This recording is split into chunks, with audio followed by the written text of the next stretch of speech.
All right, welcome to a financial planning podcast with a down-to-earth vibe. Sasquatch listens while playing on the old Chat GPT. This is Through the Pines. On this episode, we'll interview Michael Westover on buying and selling businesses. Okay, so how do you evaluate a business? What to look for when buying or selling a business? How to increase the value of your business before you go to sell it? What are those steps that you can do before? And we'll dive into a lot more. That's the basics. That's the overview here with Michael. So we're excited to do this interview version. We'll cover those questions and more on this episode of Through the Pines. Introducing the Forbes Best In-State Wealth Management Teams for Utah, Baxter, Nelsen, and Associates, as well as the Advisor Hub for fastest growing advisors to watch under $1 billion, Baxter, Nelsen, and Associates, receivers of the Ameriprise Client Experience Award. They are our guests today on the show. Brandon Smith, Rex Baxter. Is it still Baxter Nelsen? How's Nelsen hanging in there, Rex? I spoke to him this morning. He's doing great. It's still Baxter Nelsen for the moment. All right. Eventually this year at some point, we will modify the team name slightly since he has now retired. He's retired. Yes, this is going to be Baxter and Brandon. Go double B on this. B squared, huh? B squared. Yeah, we'll think about that. Well, we're excited to have Michael on the Through the Pines podcast. You know, we talk about our three pillars all the time, and we talk about, we have the financial markets as one pillar, real estate is one pillar, and owning your own business is a pillar of wealth. And typically most wealth is generated through one of those areas, and the wealthiest clients and people that we know operate in all three of those areas. And so it's really nice to be able to get Michael on the show and be able to talk about one of those pillars in depth with him. So awesome. Well, let's introduce Michael Westover, our guest for this week's show. Michael, when you're on an airplane and someone asks you what you do for a living, what do you tell them? Whatever I want. That's a good answer. That's a really good answer. And a lot of people would love to say whatever I want. What's your morning look like? What's your morning routine? Yeah. So the short answer to that is I help people buy and sell businesses, but I get up in the morning when I want, unless I have an early morning meeting. I don't try to rush it anymore. I used to, get going way too early. And then I figured, you know what? I work for myself. I can do things. I can push meetings back. And so I usually start around 9 o'clock in the morning and then work until about 11:30. And then I'll usually go to a networking meeting because all of my business is basically through referrals. I don't do any advertising. And then my afternoon is usually nuts. In fact, my morning is nuts for those 2.5 hours.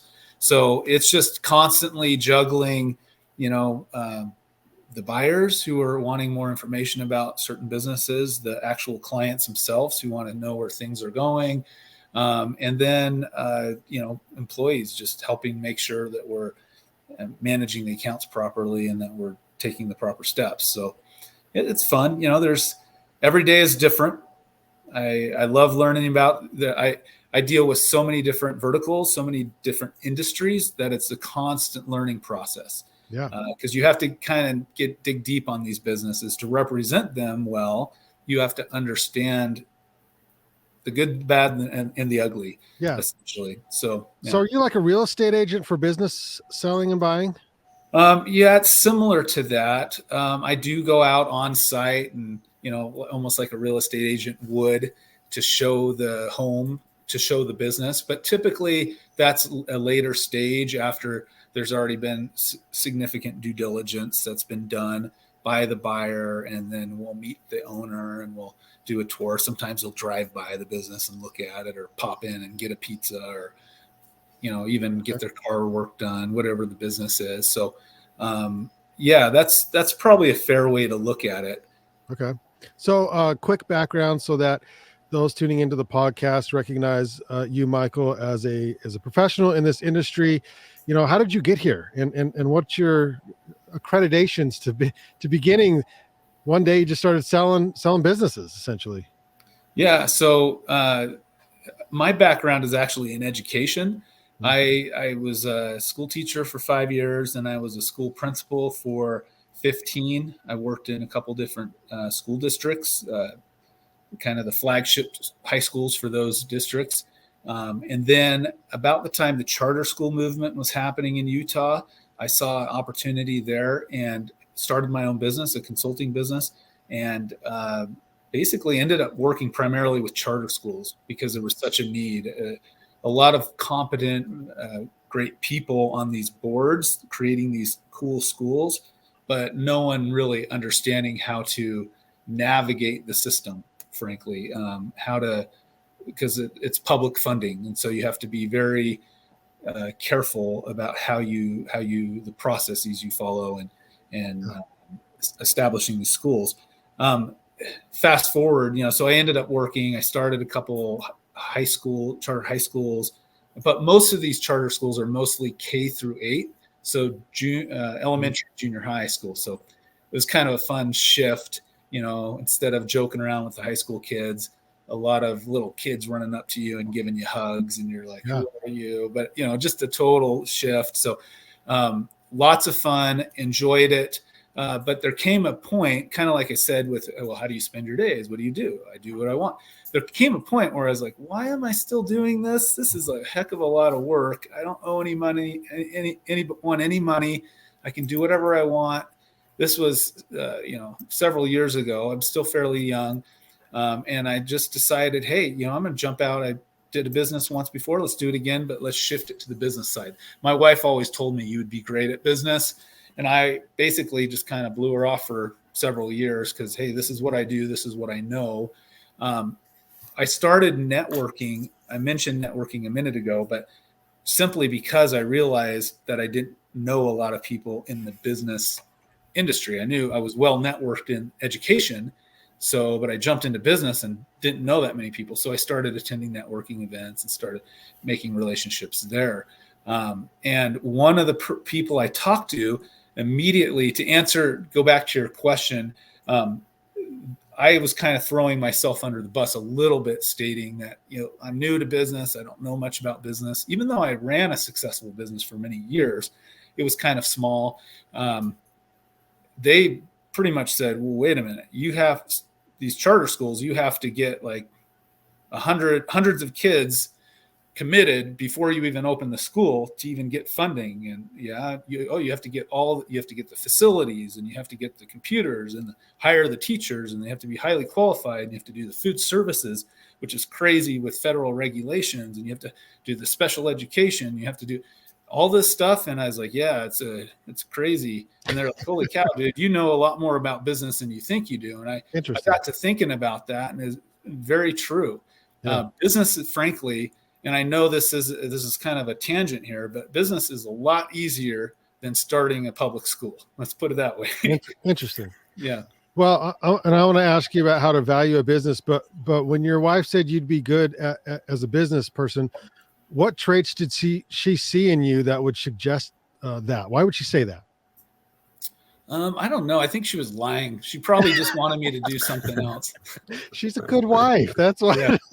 Well, I was running several schools at the same time. So I would be principal at this school on Monday, and then I would go to this school on Tuesday because I own this business, and people keep approaching me. Hey, can you just be our principal? And I would say, I can't. I have other response. Well, why don't you do it part-time? You can hire assistant principals. And so but at the end of the day, the buck stopped with me.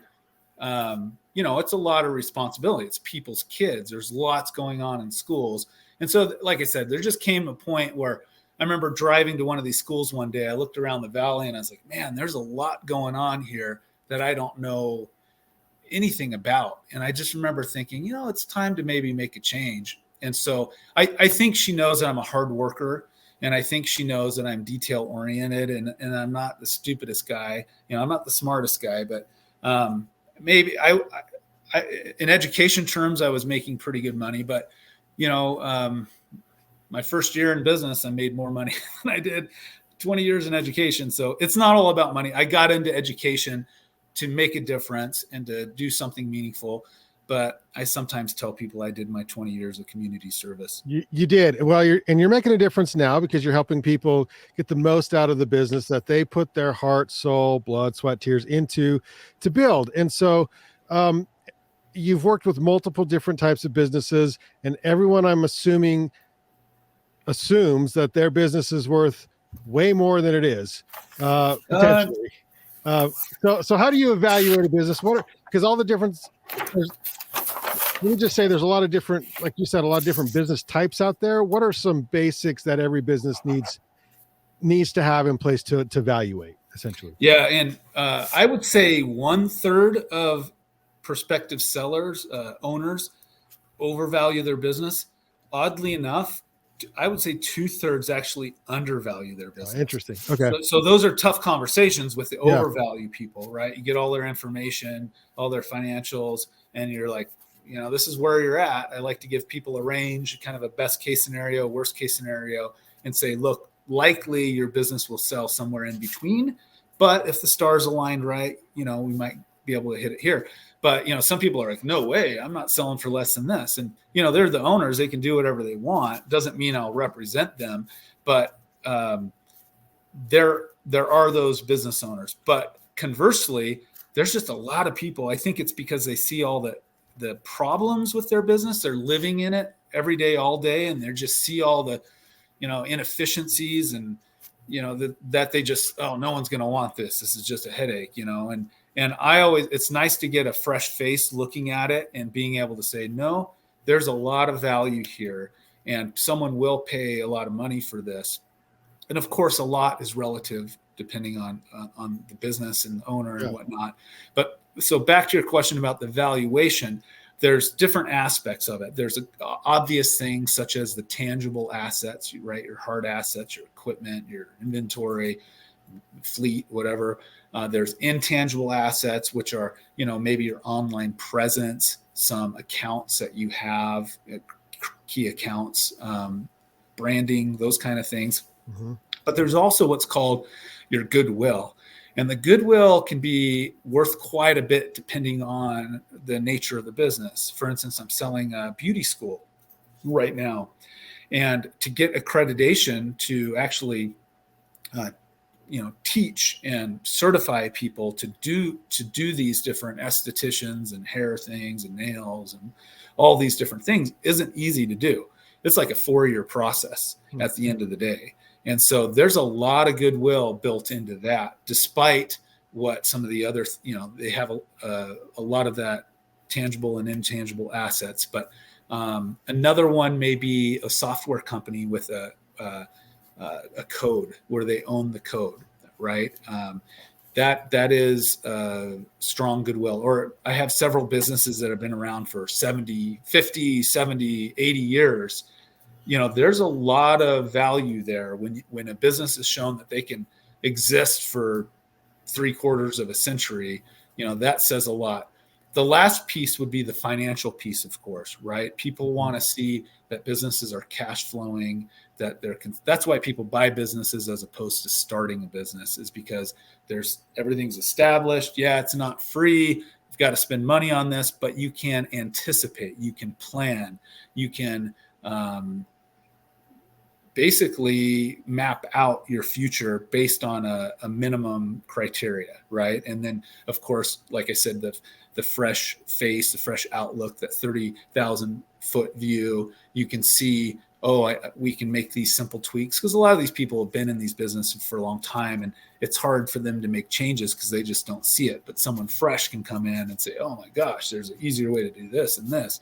We can do, eliminate that and eliminate some expenses and increase revenues and whatnot. So the financials, I would say, is a fourth piece, right? There's different ways to value the business depending on who I'm representing, but those 4 things are key.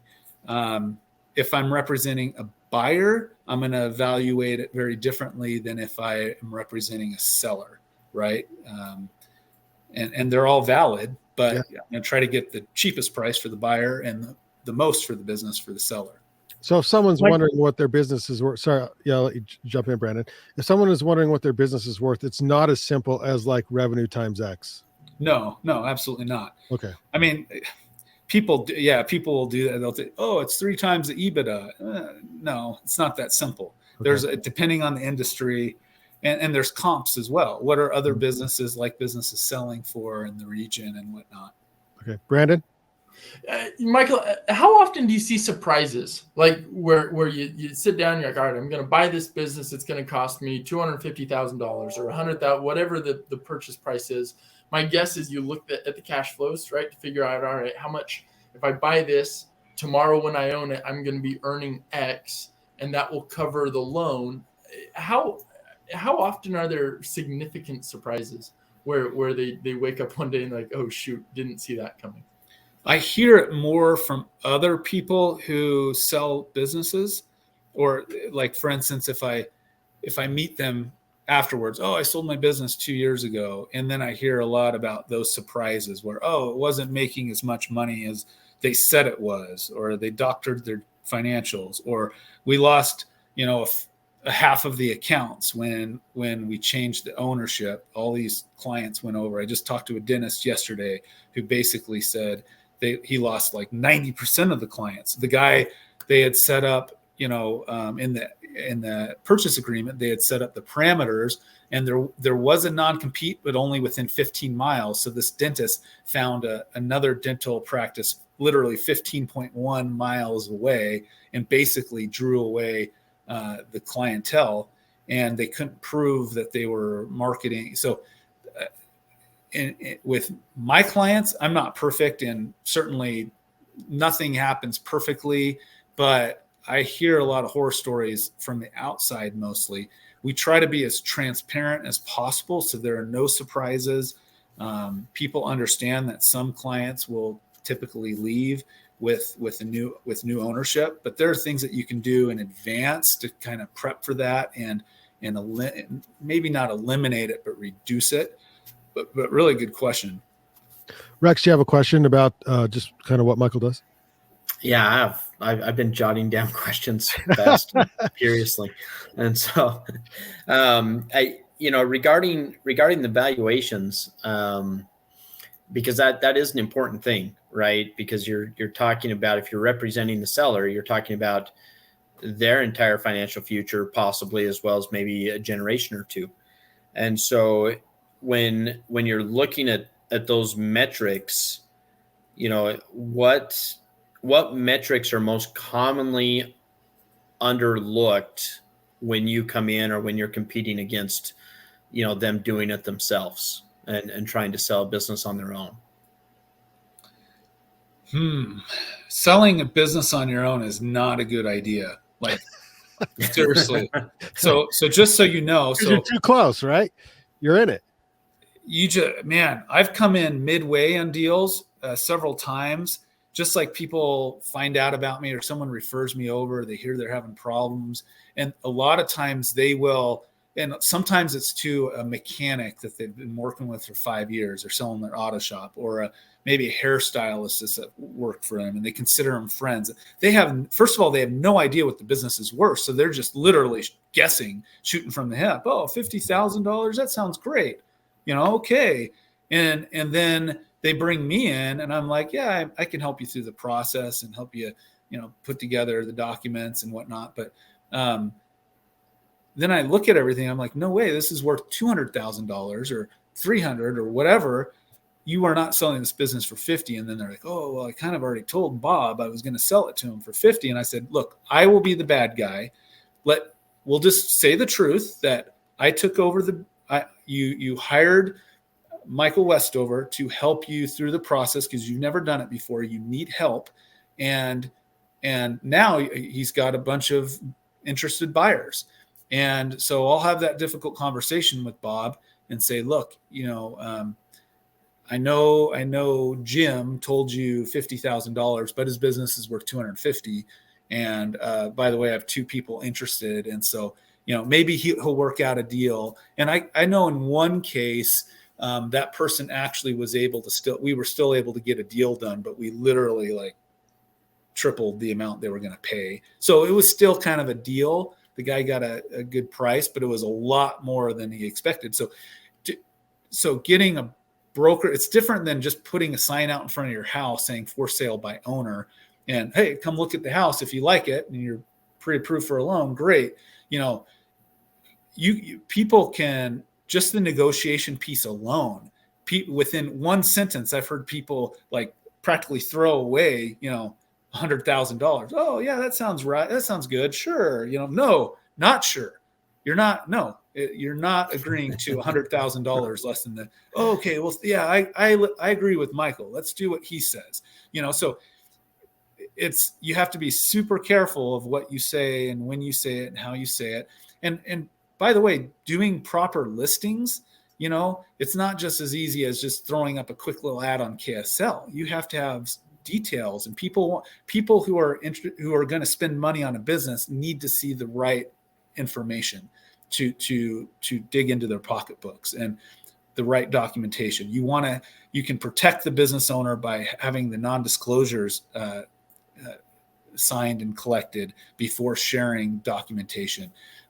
It's just, if you're not doing it all day, every day, you can just make a lot of mistakes. And it's really sad, frankly, when people who have had businesses for 10 years, 20, 30, 50, and they just like hand it over, just practically give it to people for free or for way lower than the true value. Rex, I want you to follow up on this, but I want to ask Michael, there's no MLS, right? Like when you list a business, how do you find buyers? Yeah. So I've got a pretty good list, right? Because I've been doing it long enough. I've sold a bunch of auto shops. So if someone says, hey, I need help selling my auto shop, I've got 100 people I can reach out and say, hey, you were interested in this one. So that I've got people reaching out a couple times a week saying, hey, what do you got new? What do you, because they're just always looking for good new businesses. So they'll just reach out on their own to see what there is, or checking the website, of course. But there are listing sites like the Biz Buy Sell and the BizQuest and the LoopNet and my personal site, businessresource.com. Even KSL I mentioned, sell some smaller businesses on there. People look everywhere, really. So we've put lots of social media out there. You do, Facebook groups. There's a lot, for instance, if you're selling a restaurant, there's lots of restaurant groups on Facebook, so you can post listings on. And so we just try to throw a big net out there for people. And then maybe the person that's interested in themselves doesn't see it, but a friend or family member knows they're looking and will shoot it to them, that type of thing. Okay. Rex? Man, the questions are leaving my head as fast as they're coming. You don't have to do like a second or third episode. You got to write them down. Yeah. I am. It's interesting. I think about a lot of the different business owners that we work with and the kinds of businesses that they run. And two kinds that come to mind a little bit is kind of transactional based businesses. So like a law firm or things like that, where it really comes down to the person and their intellectual, knowledge and capabilities. And it's a transactional based business. And so it's been interesting as I've watched attorneys retire and change and things like that, to where typically they don't see any real value in their business themselves, which is kind of that 2/3 that you mentioned that's undervalued. So that's one type that I'd like you to kind of comment on, is kind of transactional, to where most of it's intellectual property owned by the owner. And then the other is more kind of service oriented, to where it's maybe a side hustle that's turned into a small business, like a lawn care and landscaping or snow removal or things like that, to where it's not a big business by any means, but it's enough to provide for them and their family. And yet most of the time they think, oh, when I'm done, I'm just going to shut it down, that there's, again, nothing really here to sell. And so I would like you to just talk about those two different kinds of types, not those specifically, but two different kinds of businesses, and where you see the value and how you go about, getting kind of the best price for them and how you market that. Yeah, lots of questions rolled into one, but right. Yeah, you got your questions. I'm trying my best here, guys. But you're doing awesome, Michael. You really are. So I call what you're calling transactional businesses, I call them professional businesses. There's the CPAs, the attorneys, dentists, doctors, those kind of practices. And to be honest, the best are ones that don't have their names in it, right?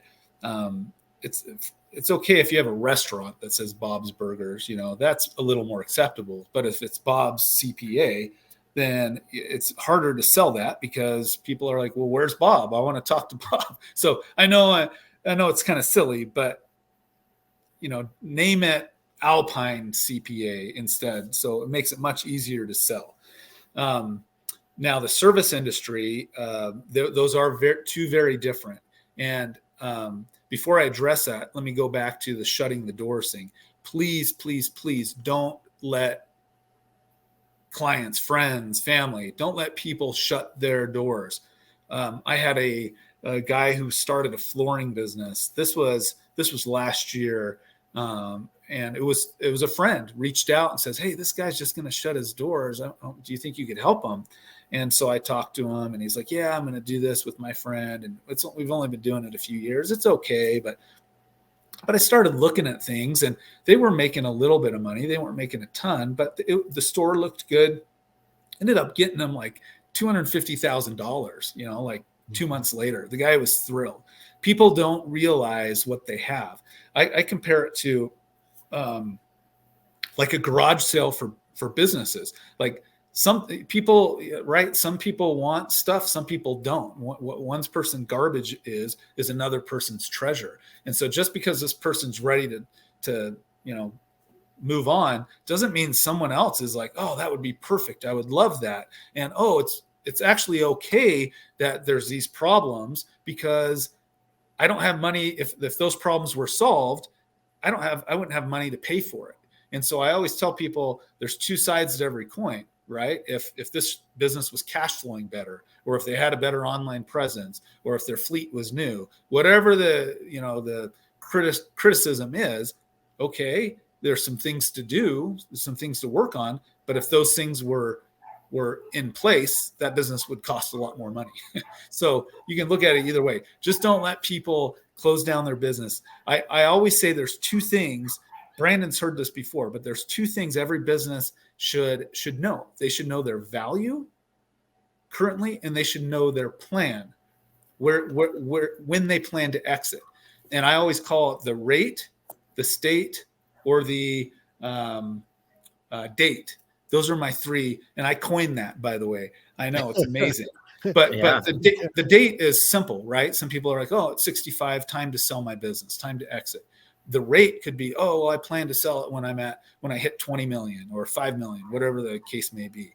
Or the state is when my kids are old enough to take it over, that's when I'll exit. Or when it becomes absentee owner and I don't have to do it anymore, then I'll sell it off. Whatever. People own businesses, as you indicated earlier, for lots of different reasons. There's not a right or wrong, but the first step is knowing where your value is, what you're worth. The second step is knowing the plan. Begin with the end in mind. And it doesn't matter if it's a rate, state, or date.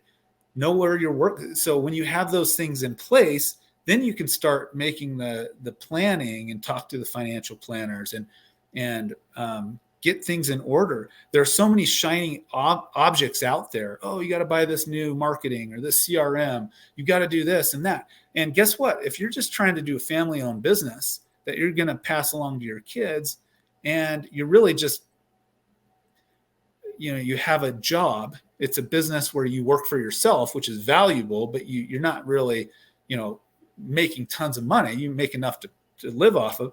You don't need necessarily to be spending money on all these shiny objects. However, if your goal is to scale to 5 million in 2 years, then yeah, you're going to have to spend some money on some of this marketing and some of that new marketing and this and that. And so that knowing those two things should basically help the business owner make daily decisions along the way. Sorry, I'm not being more articulate, but no, I'm with Rex, but I'm like more questions than we can even get out at this point. So if someone has their own business and you said they should know what its value is, well, where do they start? Where do they go for resources to even begin to evaluate or know the value of their own business? Yeah, you're looking at them right here. Yeah. Now, most people will do. You can spend now. You don't. So if you're in. So you need a formal valuation if if there's a partner split, like there's some kind of litigation, or there's you're going public, or you're getting a divorce, and there's there needs to be something formal in place showing that the business is worth this much because wife wants half of it or partner wants half of it, right? But in most cases, most businesses just need to, I could create a 30-page valuation that no one's they just flip to the last page to see what it's worth. They won't even read any of the rest. So basically, I cut to the chase. I go through all those factors we talked about before, and you have to go through it several times and look at different ways of doing it and finding what's going to work best for the buyer. But at the end of the day, most small business owners just want to know where they're at. And sometimes they're ready to sell, sometimes they're not. I'm happy. A lot of times I encourage people not to sell. I say, man, I can feel it. You're so close to just going big, right? And I'll do some free consulting, like do this and this and this, and it'll help you get there. And your business is going to be worth double next year. And at that point, you may want to sell or not. But I'm in no hurry. I can't speak to others in my profession, but I'm in no hurry pushing anyone into selling before they're ready. And frankly, it's more of a win-win if we can get that business in better shape so that in a year it's worth more. It's easier to sell.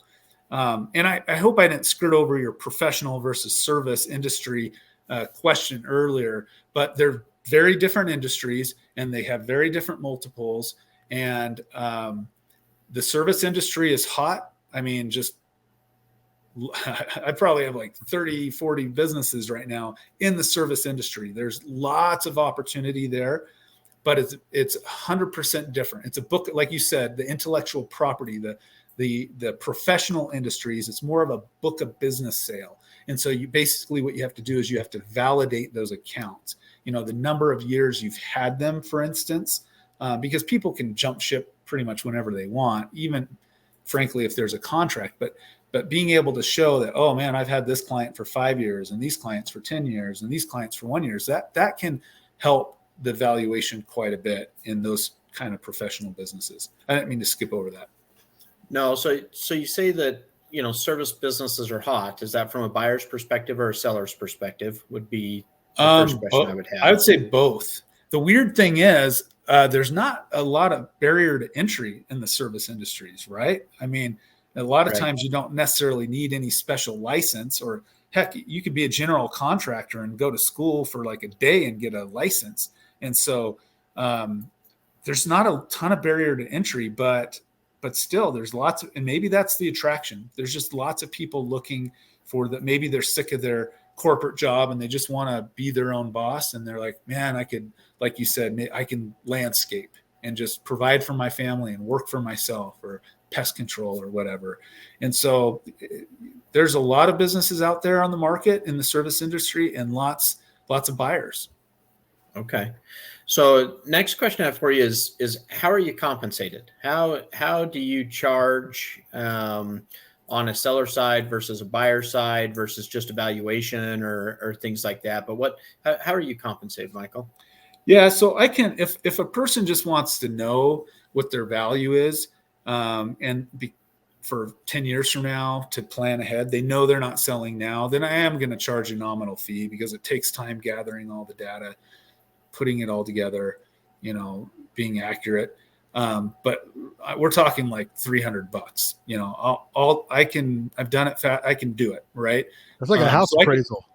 So I can a la carte it, or maybe if they just, like I had a seller who recently said, oh, my brother-in-law works for Wells Fargo in the M&A industry. And he already did a valuation on it. And he can help with maybe he was an attorney. I can't remember, but we have that, but we want to get, we have a couple people interested, but we want to get more buyers. Okay. Well, then I can blast it out there. I can a la carte that piece. So I always say there's 3 pieces to selling a business: the valuation piece, the finding process piece, the search, and then all the legalese stuff after that, right? Like we indicated before, the negotiations, the letter of intent, the deposit, the due diligence, the down payment, or the purchase agreement, the closing, the transition. I couple all that stuff into that third step. So valuation, the search or the finding process, and then all the processes involved in making it happen. And so I can a la carte those things, but 90% of the time I do all of them, right? My compensation is a flat 10%. I know a lot of others in my industry, that's minimum they'll do. I do that every time. I don't charge upfront fees, which is typical. You can expect to pay $5,000 up front just to get started. It does cost money to list these things on these different sites, and it takes time. But I always tell people, if I'm not buying your business, then I can't promise you anything, right? I'll do my best, but I want to sleep well at night. And if you haven't paid me anything and it's not selling, a lot of times, frankly, the businesses that don't sell are the ones where the buyer, that 1/3 I was talking about, where the buyers or the sellers say, no, I don't, that best case scenario I mentioned, they're like, no, it needs to be at least this. And then I'm too much of a pushover. I say, well, we can try it, see how it goes, but almost without exception, it just doesn't sell. People don't like to be taken advantage of. People aren't stupid. They're not just going to give their money away. So eventually, after a few months, it comes down to where I said it should be. And then sometimes you lose prospective buyers. They were ready. Now they're gone. And so there's a risk to trying to go too high. But, at the end of the day, I'll help people where they're at. It's not my business. I'll try to accommodate them. I'll try to be transparent and upfront with them so that they know where they're at and they can make valid decisions moving forward. Yeah, it's been interesting as I've watched some of these over my 25-year career, right? To watch some of those that came in higher on their estimates or their valuation guesses, if you want to call them that. And so they start really high, and then it's actually done a lot of reputational damage on the sell. And so they've had to come in a lot lower than what they probably could have gotten had they just priced it accurately from the get-go. Bingo. And had to take a hit. And so that's been an interesting thing to kind of watch on a number of businesses. Do you have any opinion? And I don't know, I'm assuming you do deal with franchises as well, but what are some of the nuances or differences when you go into sell or buy a franchise versus a mom and pop shop?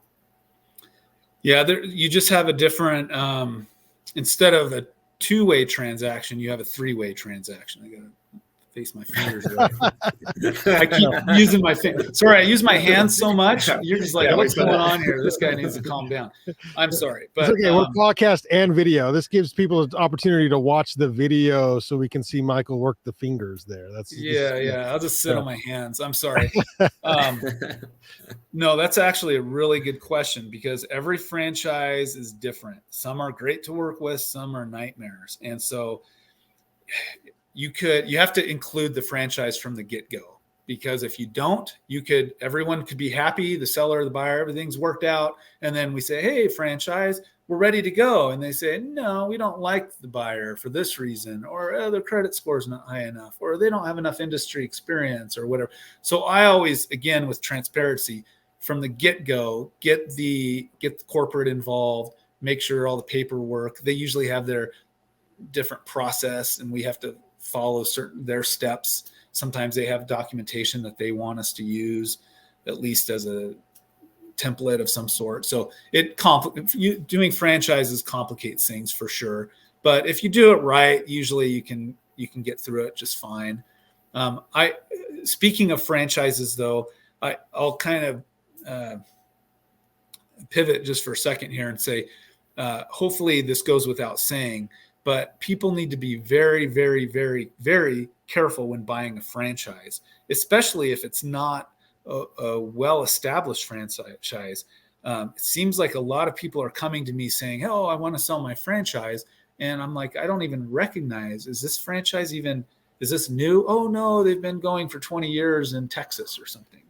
But I'm the first one in Utah. And I'm like, okay, they should be paying you to be launching their brand in Utah, not the other way. And these people pay tons of money, not upfront, and then every month. And one of the reasons why they're selling is because it's hard to pay yourself and pay a franchisor as well. And so you need to read talking to someone like me to help be a good sounding board so people have another perspective can be really helpful. Even if I never collect a dime and I can just steer people the right direction, like, hey, check that or do this. I mean, I could tell you even today, a couple conversations I've had where, the guy's attorney says I need to sign the APA, the asset purchase agreement, before I get the financials. And I'm like, this is just a guy that was referred to me by a friend. I'm not even representing him. And I'm like, whoa, no, don't sign anything until you do your due diligence. Well, he says they'll share all this information after I sign it. And this guy's he's a Hispanic guy, speaks great English, great guy, actually has another successful business, but people just don't know how things work. And so running it by someone that's been through the process before can save you 10 years of headache, right? This guy could buy this business and then all of a sudden say, oh, well, this isn't what you told me. Well, you can't, I never said that. You can't prove that. Well, why'd you sign the document? Didn't you, So right. I'm like, dude, that's his attorney. Don't listen to someone else's attorney. Listen to your own counsel, right? Yeah, it's interesting. We always say on our show that, people make terrible decisions when they're emotional about things. And I'm sure it's the exact same here, that people get emotionally tied to the idea of owning that franchise well before they even start to look at the financials. And that's when they start to make terrible decisions because they're not bouncing it off a third party such as you to get an unbiased opinion and an order or a methodology of going through, a process to get that transaction done. And so I'm sure that's where a ton of mistakes are made and people get in over their heads. And that's where you see bankruptcies or fire sales or things along those lines. And so, yeah. It's really sad. There are great deals out there and there are not great deals. And just being able to talk to someone and, don't just ask for, if you're a buyer and you're going on one of these listing sites and you're like, here, send me information on this. I get lots of, private equity firms, lots of these guys who are just looking at, hundreds of these businesses and just making kind of from the hip decision. Oh, the financials don't look good enough. If you're going to find a good business, not even a good deal, but a good business and a good deal, you've got to dig a little deeper than just getting a P&L and looking at, what the total sales are and what the net is at the bottom. People do their books very differently, and you've got to look for what we call in smaller business, we typically base it on what's called the SDE, the seller's discretionary earnings. Over 3 million, you're looking at more of EBITDA, but do not just assume that, I've got this document, so that therefore I know the business. People miss out on a lot of great opportunities just because they won't pick up the phone and ask a question to get more information.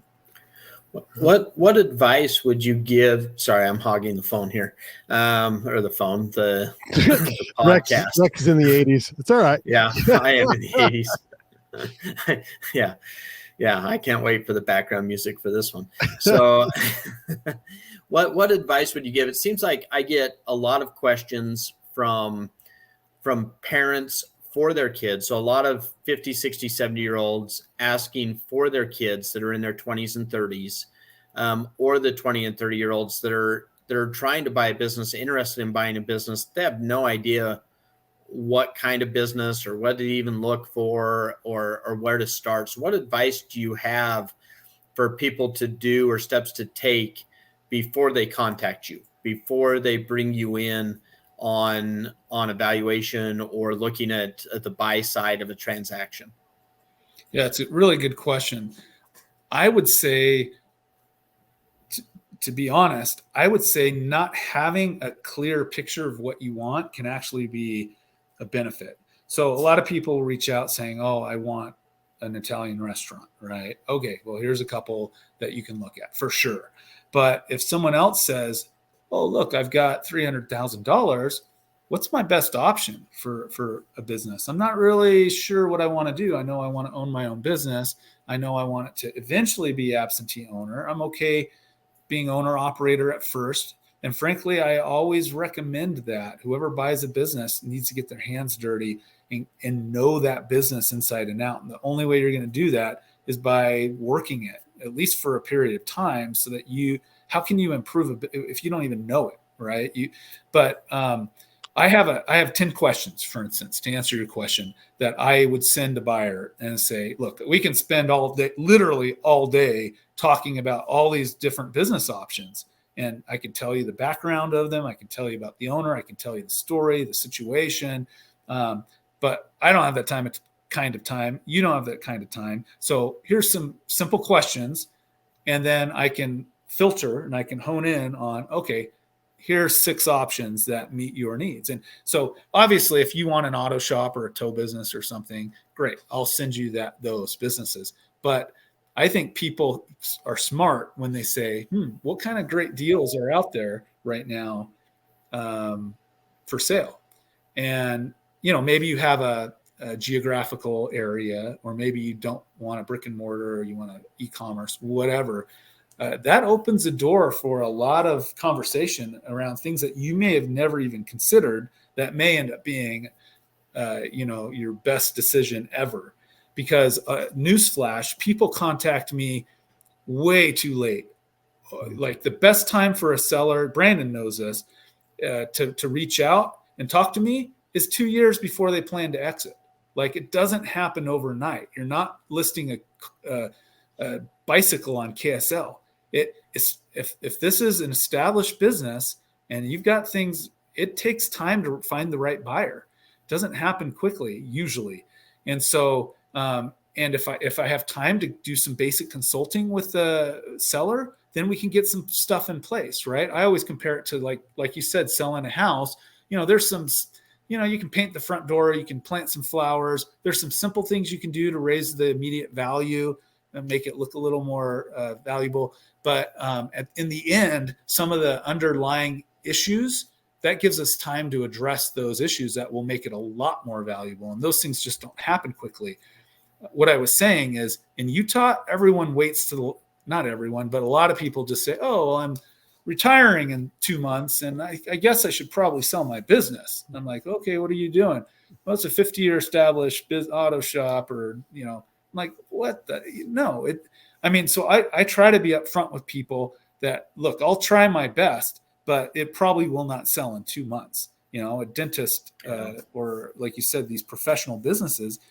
There's lots of people out there looking for these book of businesses, but if you want to get maximum value, do not wait till the last minute. If you want to get minimum value for your business, wait till the last minute. Brandon, do you have a comment? Yeah, just curious. So if someone is getting to the point where they think they might be wanting to sell their business in 2 to 3 years, what are some of the more common things that you have them do? Is it cleaning up the books? Is it making sure that revenues are where, what are those? And I know every business is different, but typically what are those key things that a business owner should be trying to do? Yeah, I would say the financials are a big part of it. A lot of companies have real issues with their financials. Michael, can you sell businesses that don't turn profits? Yeah, I sold a business that last month or month and a half ago that was $400,000 in the hole, and sold it for $100,000. It was in the red. It was a 17-year established business, and they were making money. They were selling their widgets, but they weren't doing it right. They were losing money, and they had been losing money year after year. So yes, that's a great question. Even if they're breaking even or even losing money, they're, like I said before, with that garage sale mentality, there's someone out there who would love to take what you have and run with it. The problem is, if the more problems you have with your business, the less value there's going to be there. So two things that you were at. Brandon asked a question, and then I didn't finish with Rex. You were asking about with kids and how do you teach it. I've got a ton of businesses like under $100,000. I've got a handful that are under $50,000. That they're not going to be cash flowing great, but sometimes it's just because the seller gave up a little too soon. Like literally they put all their blood, sweat, and tears, all their money into this thing for 5 years. And then they're like, oh, I got to go get a job. And then you're like, holy cow, you did all the work. When I say I consult with people sometimes to not sell, that's what I'm talking about. I compare it to pushing that boulder up the mountain, and people, that's why 95% of businesses fail in the first year and 99% fail within 5 years, is because most businesses just aren't cash flowing enough, fast enough. But I believe if they would stick with it a little longer, that it would really pay off and that boulder would start flying down the hill. So if we can find you a business that's right there, that they've done all the work and they're desperate to get out because they can't do anymore, they got to get a job or whatever, they got to pay off their debts, man, that can be a great opportunity for a buyer, right? People reach out to Business Resource all the time asking to asking me to help them start a business, and I can help them, walk them through the steps of starting a business. But usually I'll kind of veer the conversation towards, hey, are you aware there's a lot of businesses on the market already in this area? And it might be worth your while because, again, you know where this business is. You can count on it. It's month after month. You're going to have to pay money for it. But when you start a business on your own, you're going to spend a lot of money anyway. And like I said, all your time and blood, sweat, and tears and, mental. So in most cases, in my opinion, if you can find a business that's ready to sell, that's in good shape, maybe it's not where it should be, but it's cheaper. And then I would do it. Now, back to your question, Brandon, sorry, jumping around because I don't think I finished Rex, but Brandon, you were asking, summarize quickly one more time. Just a couple things a business should do to make sure everything's like in check. 2 to 3 years out, what do you do to make sure? Yeah, just those things I talked about at the very beginning. The goodwill, the longer. Sometimes people reach out to me and they're like, "Oh, we've been in business 2 years." I'm like, "Well, that doesn't bode well. That's a red flag." Maybe at least hit 3 years. Just be in business a year long. So your branding, your intangible assets, your get a better logo. Or some people don't even have websites. I'm like, stinking pay some high school kid $200 to build you a website. The first thing people are going to do when they're interested in a business is they're going to Google you. And some of these businesses, frankly, some of these service businesses have been around for 50 years. These older gentlemen, right? They don't have Google My Business. They're not online at all. And so for half this stuff is free. You can put up a Google My Business for free. You can put a Facebook business and you can do all the social media for free. The website might cost you a couple bucks, but that's a simple thing that can be done. Taking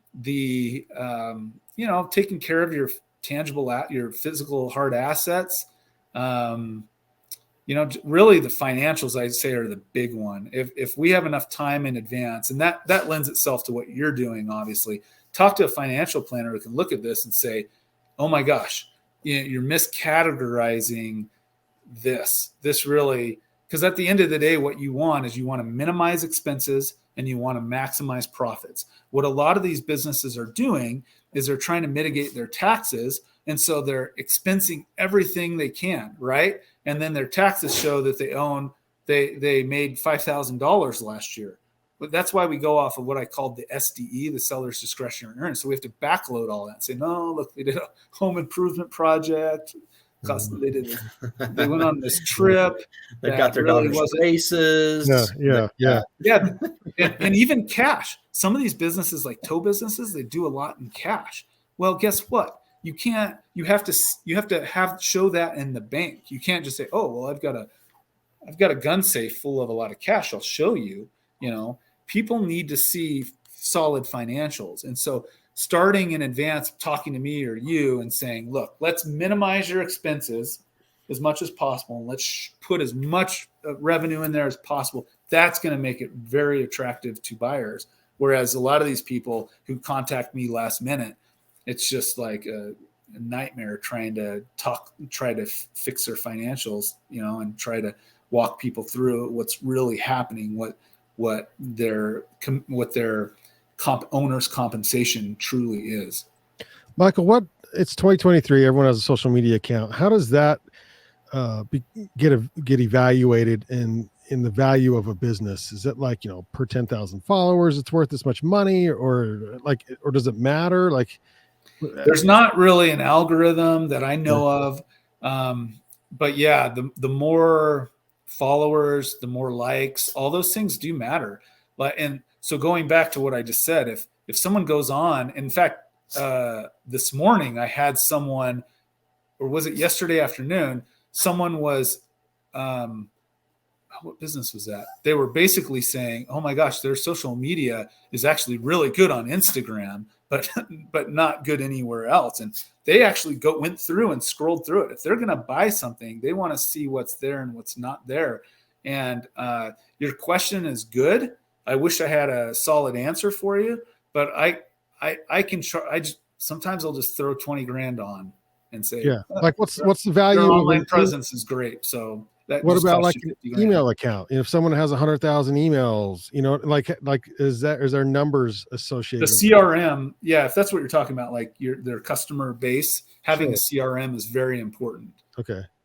Yeah, okay. Having the client information is huge. Okay. And because a new buyer can leverage that. A lot of times these owners, they have this information, but they don't utilize the data in any way. But someone new that understands it and knows how to use it can leverage that and send out, promotions and, text messages or emails and get a lot of businesses. And sometimes just getting a new person in that chair can make a big difference with one minute the business is kind of successful. The next year it's like booming just because it needed a different perspective, someone with some fresh energy.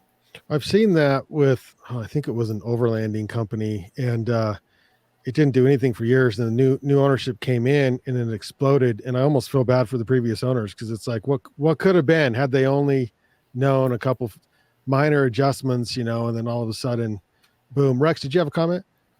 Yeah, I know we're running fairly short on time, and I still have quick hour. I know I still have about 87 questions, so I'm dying for the next episode already.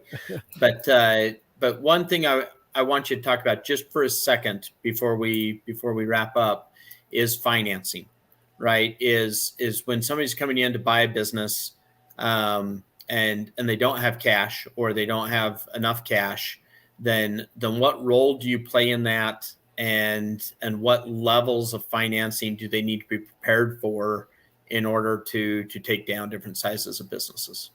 Yeah, great question. Ideally, what I love to see is a buyer that comes in and says, "I'm pre-qualified. Here's a letter from such and such bank saying," kind of like you get qualified to buy a home, right? If when people